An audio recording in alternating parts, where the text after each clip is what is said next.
Already వీధంతా రాత్రి కాల్చిన బాంబులతోటి బాంబులు చెత్తతోటి మొత్తం ఇదై ఉంది.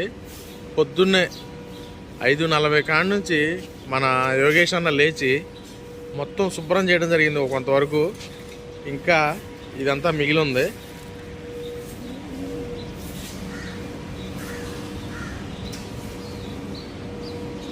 చూడండి, చెత్త చాలా పైన బాంబులు తీసేయడం జరిగింది. బాంబులు కాల్చడమే కాదు, దీపావళి జరుపుకోవడమే కాదు, దీపావళిలో కాల్చిన బాంబులు చెత్త ఊడవటం కూడా మన బాధ్యతే. అదేదో జిహెచ్ఎంసీ కార్మికుల పని కాదు అంటూ మన యోగేష్ అన్న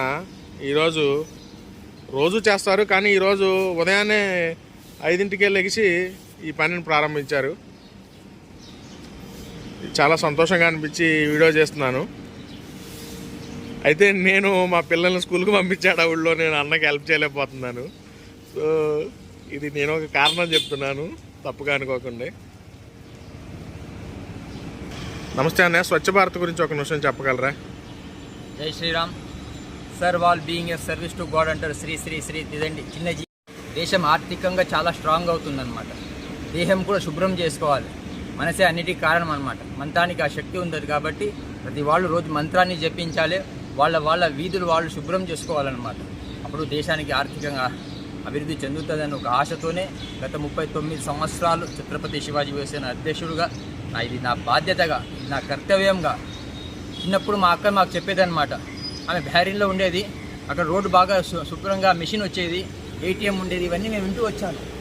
భారతీయ దేశాలు అంత శుభ్రంగా ఉన్నప్పుడు మన దేశం ఎందుకు శుభ్రంగా ఉండకూడదు అనేది ఒక తపనతోని స్వచ్ఛ భారత్ ఏదైతే మన నరేంద్ర మోడీ గారు చెప్తున్నారో అంటే మహానుభావులు ఎవరైనా ఒకరు చెప్తే దాన్ని కింది స్థాయి వరకు పాటించాలన్నమాట.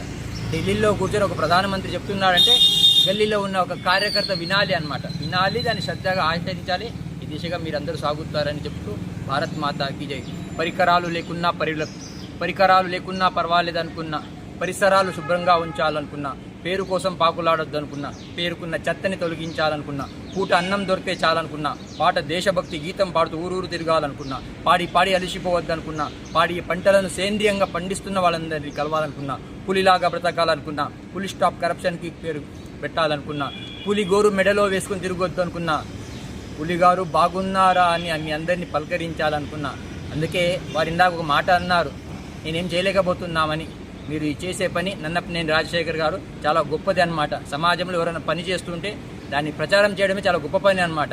మంచిని మైక్లో చెప్పాలంట, చెడుని చెవులో చెప్పాలంట. కానీ చెడు అంతా ఊరు చెప్పొస్తున్నారు, కానీ మంచి గురించి ఎవరు చెప్పట్లేదు. కాబట్టి మీరు చేస్తున్న పని చాలా గొప్పది. మీకు చాలా చాలా ధన్యవాదాలు. భారత్ మాతాకి జై.